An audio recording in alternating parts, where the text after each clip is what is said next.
है बाबरपुर विधानसभा और ये जो पूरा इलाका आप देख रहे हैं ये पूरा मुस्लिम बहुल क्षेत्र है। यहाँ पर आप दूर दूर तक नज़र मारेंगे तो आपको हर जगह यहाँ मुस्लिम आबादी ज़्यादातर नज़र आएगी। तो यहाँ पर हम आए हैं क्योंकि कहा जा रहा है कि जो मुस्लिम वोटर्स हैं वो शायद इंडी गठबंधन की तरफ चले जाएंगे, आम आदमी पार्टी की तरफ चले जाएंगे या कांग्रेस को वोट देंगे। क्योंकि जहाँ तक भाजपा की बात है तो विपक्षी नेता, हर एक नेता भाजपा पर यही आरोप लगाता है कि बीजेपी सरकार, मोदी सरकार जो है धर्म के नाम पर वोट ले रही है और हिंदू मुस्लिम में जो है देश को बांटा हुआ है और मुसलमानों के अगेंस्ट है बीजेपी पार्टी। तो यहाँ पर हम आए हैं इन्हीं लोगों के बीच में, इनसे जान लेते हैं ये लोग इस बार किसकी सरकार लाना चाहते हैं और किसको जिताना चाह रहे हैं। क्या नाम है आपका? मेरा नाम अनीश अब्बासी है। अच्छा अनीश जी, आपके क्षेत्र में अभी तक जो सांसद रहे कितना काम उन्होंने करके दिया है और अब जो कैंडिडेट है विपक्षी दल से कन्हैया कुमार, उस पर आपको कितना विश्वास है? देखो, हमारे यहाँ से जो सांसद रहे हैं मनोज तिवारी जी 10 साल से हैं, उन्होंने ये सारी बस्ती जितनी भी आप दिखाई दे रहे हैं मुस्लिम बस्ती है, इन मुस्लिम बस्ती का इतना उन्होंने हमारा ध्यान रखा है। और दूसरी बात, ध्यान से बात एक अलग, मैं आपको एक जगह लेकर चलता हूँ। उन्होंने यहाँ पर सबसे बड़ी बात है केंद्र विद्यालय देने का काम किया है। एक केंद्र विद्यालय बन गया, तैयार है, एडमिशन स्टार्ट हो गए हैं, दूसरे की योजना चल रही है। उन्होंने यहाँ पर हम लोगों को इतना काम दिया है। और उन्होंने सबसे बड़ी बात क्या है, उन्होंने कभी आज तक कोई हमारे साथ भेदभाव नहीं करा, ना मोदी जी ने कभी भेदभाव किया। हम लोगों को यहाँ पर जितने भी लोग हैं ये सब उन्होंने 2-2 बार वैक्सीनें लगवाई हुई हैं, तो वैक्सीन भी तो मोदी जी ने दी है ना। जिस टाइम कोरोना काल चल रहा था उस टाइम हमारे मुसलमानों का भी ध्यान मोदी जी रख रहे थे। और जो यहाँ के मुख्यमंत्री थे उन्होंने क्या किया है आप भी देख रहे हो। मुख्यमंत्री ने जो हमारे तबलीगी जमात के पे ताला लगवा दिया था, मरकज़ पे ताला लगवा दिया था, मोहम्मद साद साहब पे FIR दिला दी थी। अब बताओ।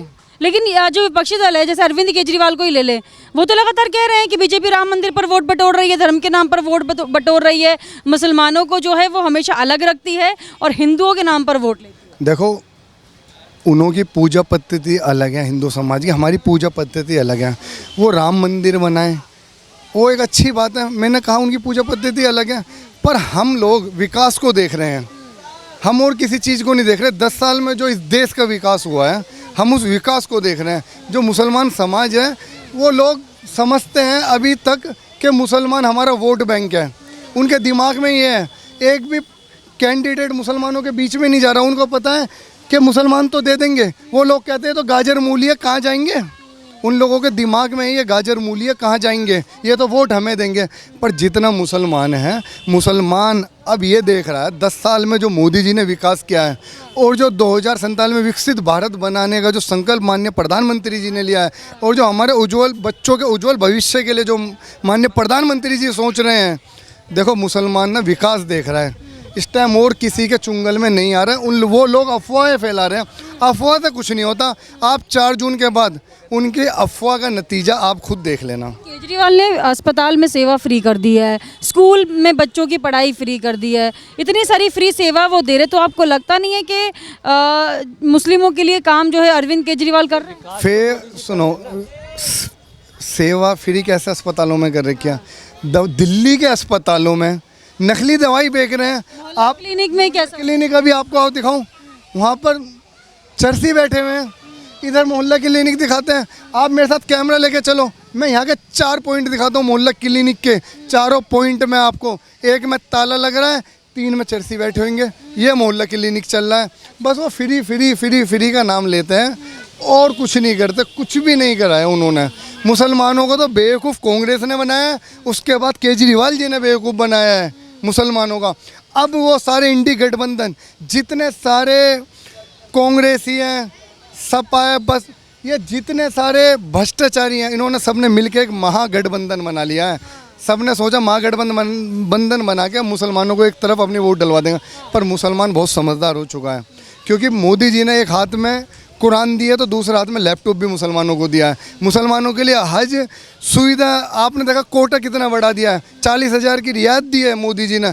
तो मुसलमानों के लिए काम कर रहे हैं ना। उज्ज्वल योजना जो दिया, सोन निधि योजना जो दिया मोदी जी ने, कोई मोदी जी की किसी योजना में कोई ऐसा कॉलम है कि हिंदू का ये मुसलमान का नहीं, तो मुसलमान वो भी देख रहा है ना, सब पढ़ा लिखा है। ये आप देख रहे हैं बच्चे हैं सब इंस्टाग्राम, ये पढ़े लिखे हैं, सब जानते हैं।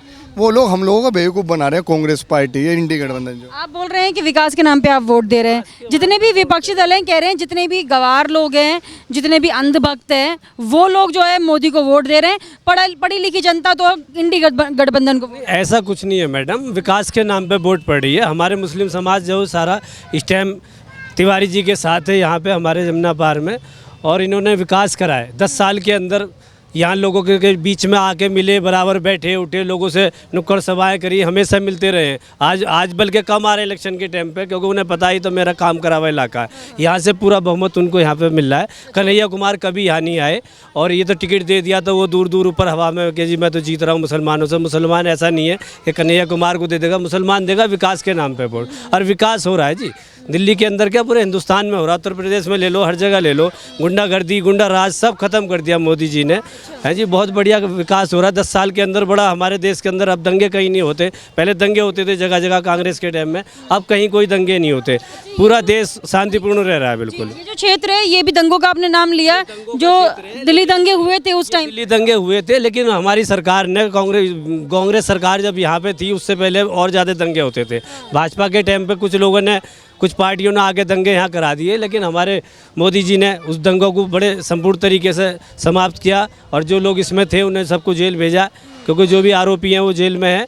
बाकी जिन्होंने भी दंगे करें, चाहे वो हिंदू हों या मुसलमान हो, सबको एक नज़र से देखा है, दंगे वालों को सबको, क्योंकि ये सरकार सबका विकास सबका साथ चाहती है, और वो हो रहा है जी हमारे देश के अंदर। जनता बीजेपी से दुखी है क्या? क्योंकि बोल रहे हैं महंगाई बहुत ज़्यादा हो गई है। महंगाई हो गई है तो काम भी तो चल रहे हैं, कहाँ महंगाई हो गई है भाई? महंगाई हो रही है तो कारोबार भी तो है। आज मजदूर मिस्त्री कितने कमा रहे हैं? 1000 रुपये 1200 रुपये मिस्त्री ले रहा है। अगर महंगाई हो भी रही है तो कमाई भी तो बढ़ी, तनख्वाहें भी तो बढ़ रही है लोगों की। महंगाई है तो क्या है? अच्छा, जो कांग्रेस और आम आदमी पार्टी बोल रहे हैं कि बेरोजगारी बढ़ा दी, महंगाई बढ़ा दी, कांग्रेस सरकार में ऐसा क्या था जो उनकी सरकार में बेरोजगारी नहीं थी, महंगाई नहीं थी? बेरोजगारी इससे ज़्यादा थी जी पहले इससे ज़्यादा बेरोजगारी थी। बेरोजगारी अब नहीं बढ़ी है, पहले से ही बड़ी चली आ रही है बेरोजगारी। धीरे धीरे अब तो कम हो रही है बेरोजगारी। अब लोगों को काम मिल रहा है हर जगह पे, यूपी में देख लो और गुजरात में देख लो, सब स्टेटों में काम मिल रहा है लोगों को। पहले, इससे पहले तो काम ही नहीं मिलता था, लोग परेशान रहते थे। लेकिन हाँ, अब ये केजरीवाल सरकार ये कहती है फ्री की रेवड़ी बांट रहे हैं, काम नहीं देना चाहते देश के अंदर। कह रहे हैं कि 2 करोड़ नौकरियां देंगे एक साल की। कहने से क्या होता है जी? कहने से कुछ नहीं होता, दिया तो कुछ नहीं ना। 1000 महिलाओं को 1000 महिलाओं को देने की बात करिए, जब देंगे उससे होगा क्या? ये बताओ, कारोबार ही नहीं है दिल्ली के अंदर, क्या कर रखा है इन्होंने पूरे इलाकों में। अब नगर निगम में इनकी सरकार आ गई है, उसके अंदर बुरा हाल है, सारे इलाकों में पानी भरता है। अब पीछे बरसातें हुई है, पानी भरा है, नाले साफ़ नहीं है जी। अब नगर निगम भी बेकार हो गया हमारा तो दिल्ली का। इससे पहले नगर निगम ठीक चल रहा था, भाजपा के हाथ में था तो। अच्छा, तब ठीक चल जब बिल्कुल ठीक चल रहा था काम। अब नाले साफ़ नहीं होते, गलियाँ साफ़ नहीं होती, कुछ नहीं होता। सड़कों पर कूड़ों के ढेर लगे हुए यहाँ पे। बाहर देखो, पीछे कूड़ेदान बाहर तक भरे हुए, गाड़ियाँ नहीं आती उठाने के लिए, सिर्फ कर्मचारी तनख्वाहें ले रहे हैं बस। आपका क्या नाम है? मेरा नाम नकीम हुसैन है। अच्छा। और मैं आपकी बात रखने से पहले अपनी बात कहना चाहूँगा। देखिए, मैं इस देश को, जो भारत को देखता हूँ, उसे 2 रूप में देखता हूँ। एक मैं देखता हूँ जब मेरे देश के बाहर का हिस्सा, और एक मेरे देश के अंदर का हिस्सा है। मैं आपसे ही पूछता हूँ, राहुल गांधी जी के पिताजी का नाम था राजीव गांधी, क्या वो ग्लोबल लीडर थे? आप देख लीजिए, ग्लोबल लीडर नहीं बने। उनकी मैं दादी के पास जाता हूँ, इंदिरा गांधी जी के पास, क्या वो ग्लोबल लीडर थी? उनके टाइम में भी ग्लोबल लीडरशिप नहीं आई। चलिए, मैं उनके दादा परदादाओं पे जाता हूँ, पंडित जवाहरलाल नेहरू पे जाता हूँ, क्या वो ग्लोबल लीडर थे? वो भी ग्लोबल लीडर नहीं थे। तो मोदी जी के सामने तो उनके जो नवासे हैं, ये जो शहजादे हैं, ये कहाँ से स्टैंड करते हैं? कहाँ से वो? देखिए, देश को संभालना बहुत बड़ी चीज़ होती है। जब उनकी पीढ़ियाँ 3-3 पीढ़ियाँ निकल गई, उन्होंने गरीबी दूर नहीं की, उनके घर के लोगों ने कुछ किया नहीं इस देश के लिए, तो वो तो बिल्कुल हटा दीजिए। अब मैं आता हूँ देश के अंदर। आप मेरे को बताइए, कौन सी योजना ऐसी है जो नहीं मिल रही है? अभी गैस सिलेंडर बांटे गए उज्ज्वल, बताइए, यूपी में मुसलमानों को नहीं मिला, दिल्ली में नहीं मिला। अभी 10,000 रुपये का लोन बांटा गया। इवन 10,000 का लोन मैंने खुद, अपने कुछ मित्र थे जो मैंने मोदी जी के लोन लोगों को दिलवाया, चलो वो भी मैं ख़त्म कर दूं। अभी इतनी बेहतर स्कीम आई है कि 70 साल के ऊपर जो लोग हैं उनको 5 लाख तक का बीमा, मतलब मेडिकल एड उन्हें मिलेगी। इससे ज़्यादा और क्या चाहिए आपको? हर चीज़ में तो वो देश के लिए कर रहे हैं। विपक्ष का काम है झूठ फैलाओ, करना कुछ नहीं है। पढ़ा लिखा प्रधानमंत्री चाहिए। मोदी जी चाय बेचने वाले हैं, पढ़े लिखे नहीं हैं, देश संभाल नहीं पा रहे हैं, बेरोजगारी बढ़ रही है, महंगाई बढ़ रही है, ये उनके मुद्दे हैं। उनके मैं उनसे ये कहूँगा, नेहरू जी तो वकील थे, वो तो बैरिस्टर थे, बाहर से आए थे, उन्होंने क्या कर लिया था बताइए? देश के लिए क्या कर पाए थे? उनकी माता जी थी, वो तो पढ़ी लिखी थी, राजीव गांधी जी थे, वो तो पढ़े लिखे थे। बताइए ना, गरीबी हटाओ, वो नारा उन्हीं का तो दिया हुआ है। आज देख लीजिए गरीबी कहाँ है। और आज की डेट में जब ये 10 साल के शासनकाल को आप देखोगे तो आज की डेट में मरे से मरा व्यक्ति भी जो है 1000 रुपये कमा के घर में जा रहा है। तो ये है मोदी जी की देन। बस मैं आपसे यही कहना चाहूँगा कि, और देश की जनता से कहना चाहूँगा, मुसलमान समझदार हो चुका है, मुसलमान को पता है। वो लोग हमारे 70 साल से, मैं आपको एक चीज़ और बता रहा हूँ, इस देश में 3 शिक्षा मंत्री मुसलमान बने। पहले मौलाना अब्दुल कलाम आज़ाद, 10 साल का शासनकाल था उनका। उस 10 साल के शासनकाल के अगर मैं लोगों को, अपने परदादाओं को उठाऊंगा तो सारे के सारे या तो कोई कारपेंटर होएगा, या कोई मजदूर होएगा, या कोई लोहार होएगा। वो मौलाना आज़ाद जी ने क्यों नहीं मुसलमानों के लिए कोई प्लान लेके आए? उन्होंने क्यों नहीं एजुकेशन के लिए कोई मास्टर प्लान बनाया? उसके बाद हुमायूं साहब बने, सेकंड मिनिस्टर बने एजुकेशन, तब का मुसलमान मैं उठा के देखता हूँ क्या होएगा। आप देख लीजिए, कोई कारपेंटर होएगा, कोई बेचारा कुछ कर रहा होगा, कोई। तो मुसलमानों के लिए कांग्रेस का कोई मास्टर प्लान नहीं था। कांग्रेस सिर्फ और सिर्फ मुसलमानों को उल्लू बना रही है। मैं सबसे कहना चाहूँगा, इस क्षेत्र के अपने भाइयों से कहना चाहूँगा, सोच समझ के आप मनोज तिवारी जी का हाथ पक्का कीजिए और देश को आगे बढ़ाइए मोदी जी के साथ। अरविंद केजरीवाल तो अभी आए थे ना, मुस्तफाबाद आए थे शायद, रैली में बोल रहे थे रिंकिया के पापा को इस बार हराना है, कन्हैया कुमार को जिताना है। देखिए, ये उनकी सोच है, रिंकिया के पापा। और ये भाई वो एक कलाकार थे, उस टाइम वो कलाकार थे, ठीक है। आज की डेट में वो समाज सेवी हैं, ठीक है। वो इस क्षेत्र के लिए बहुत उन्होंने किया है। अभी मैं आपको बताना चाहूँगा, 4-5 साल पहले इस क्षेत्र के जितने भी पार्क थे उसके अंदर उन्होंने जिम दिया था लोगों की फिटनेस के लिए। हर महिला जो है बेचारी, हर जो व्यक्ति जिम नहीं जा सकता था, 2-2 हज़ार रुपये नहीं फूंक सकता, तो पार्कों में उन्होंने झूले लगाए, मशीनें लगाई। तो इससे ज़्यादा क्या लोग कर तो रहे हैं। वो तो एक छल कपटी आया जो अन्ना जी को धोखा दे दे, जो अपने गुरु को धोखा दे दे, वो देश के साथ क्या नहीं कर सकता, उस पर बिलीव नहीं किया जा सकता। I can't believe. Aamir Khan नाम है मेरा। तो आप यहाँ पर कितने सालों से रह रहे हैं इस विधानसभा में? मैं तो बहुत लंबे टाइम से 15 साल से रह रहा हूँ यहाँ पर। 15 साल हो गए। हाँ जी। 15 साल में कितना सुधार देख लिया यहाँ? सुधार जब से मोदी जी की सरकार है, सुधार इस ना तो कोई दंगा है। हमारे माननीय प्रधानमंत्री श्री नरेंद्र मोदी जी का कहना ये है कि मुसलमान के एक हाथ में कुरान हो तो दूसरे में विज्ञान हो। क्योंकि जब पहले लोग मुसलमान जो थे ना, पहले जब पढ़ते लिखते थे तो IAS IPS एवरेज के हिसाब से 2-3 कभी साल में निकलते थे। लेकिन जब से मोदी सरकार 2014 से 50 से ऊपर आ रहे हैं, अब के भी 52 आए हैं। तो हमें ये देखना हमारे लिए कौन अच्छा कर रहा। इस टाइम माननीय प्रधानमंत्री ने जो ये परीक्षा में एकदम साफ़ सुथरा वो कर दिया, पहले नहीं होता। अब जो मुस्लिम बच्चे पढ़ लिख के आ रहे हैं, कोई जज लगेगा, कोई IPS लगेगा, देश संभालेंगे ना, तो मोदी जी हमारे लिए अच्छा कर रहे, तो वोट किसका बनता? मोदी जी का बनता। देश को तरक्की के रास्ते पे वो लेके जा रहे हैं। अब से पहले किसी ने कुछ, मुसलमान को केवल उन्होंने यूज किया, बीजेपी को से डरा के। क्या 10 साल में मोदी जी ने किसी कुछ किया? कहीं दंगा हुआ या किसी को मारा हो, पीटा हो? छोटे भैया भाषण दे देते, वो सब जगह होता, उस पर नहीं जाना हमने ओनली मोदी जी को देखना है। और मानिए जो छोटे मोटे नेता हैं, अगर वो भाषण में कुछ कह रहे हैं तो उस पर आप लोग नहीं जाएंगे? नहीं, उसमें कुछ नहीं होता। वो हर बिरादरी में, हर कम्युनिटी में 1-2 बेकार लोग होता है जो सबको बेकार कर देता। लेकिन हम उस बेकार की तरफ ना जाके हम देखेंगे अपना भला कहाँ है। आज हम देख रहे हैं हमारे बच्चे पढ़ रहे, लिख रहे और सब तरक्की कर रहे हैं। हमें अपना विकास की तरफ जाना है, इनकी तरफ नहीं जाना। हमने जो धर्म के नाम पे उल्टी सुल्टी बातें करते हैं, तो इस टाइम हमें दिखाई दे रहा। और जो हमारे मनोज तिवारी 10 साल से उन्होंने हमारे क्षेत्र में, एक तो बड़े मर्दुल भाषी हैं, कोई भी आदमी उसके यहाँ चला जाए वो खाली नहीं आता। चाय नाश्ता भी मिलेगा, बैठ के बात भी करेंगे, समस्या भी सुनेंगे उनकी, और उसका साथ के साथ जो उनके हाथ में निदान भी करेंगे। क्योंकि हमने काफ़ी लोगों के एडमिशन वगैरह कराए, जिसके भी हमने भेज दिया लेटर या फ़ोन कर दिया तो उन्होंने लेटर लिख दिया, वो काम हो गए। तो ये तो होना है। और सांसद कोई आके हमें रोटी बना के तो देगा नहीं।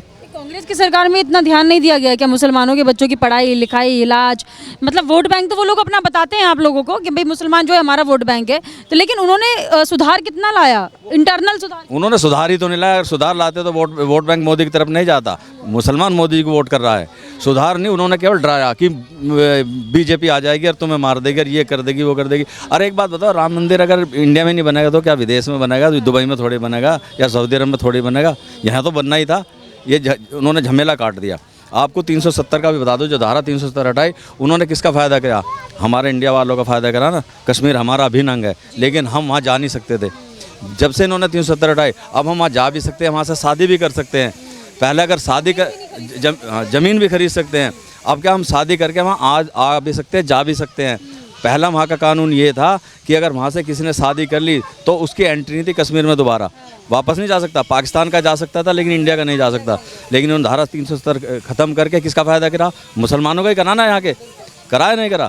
3 तलाक पे फ़ायदा किसका करा? मुसलमानों का करा। हमारी बहनों का, हमारी बेटियों का फ़ायदा किया। हमारे लोग कहाँ रहते ज़्यादातर? सऊदी अरब, दुबई, मस्कट, कहीं कहीं रहते हैं। बीवी यहाँ अकेली रहती, जरा सी किसी ने फ़ोन कर दिया, ऐसे ऐसे बात है, वहीं से वो तलाक तलाक तलाक, वो बेचारी होगी बर्बाद ना। अब करके दिखाइए। अब मोदी जी का डंडा है, अब नहीं दे सकता ना तलाक, तो किसका फ़ायदा कर रहे हैं मोदी जी? ये हम लोगों को सोचना पड़ेगा और हमें सोच समझ कर वोट करना। हमें विकसित भारत बनाना है। और विकसित भारत कौन बना सकते? मोदी जी। क्योंकि यहाँ का जो जितने भी लोग खड़े, ये सब बाहर के रहने वाले। इनके गाँव के रोड देख लो कैसे हो गए, कहीं रोड पर ढलका तक नहीं है। तो ये विकसित भारत की तस्वीर है। तो मैं सभी इन भाइयों से भी कहूँगा, सभी अपनी मुस्लिम कम्युनिटी से कहूँगा, आप किसी के बहकावे में ना आए। कन्हैया कुमार तो देखो, ये तो दोगली राजनीति करने वाले लोग हैं। इनका यहाँ कुछ नहीं है, केवल भाषण है। और भाषण के साथ भीड़ होती है। आपको जानता, भीड़ तो कहीं भी हो जाती है। जहाँ डुगडुगी बजाता मदारी, वहाँ भी भीड़ हो जाती है। तो यहाँ माननीय मनोज तिवारी को वोट पड़ रहा है। वो जीत रहे हैं, तीसरी बार MP बन के आ रहे हैं और लोगों का ध्यान रखेंगे ऐसे जैसे पहले रखा, और हम सब उनके साथ हैं।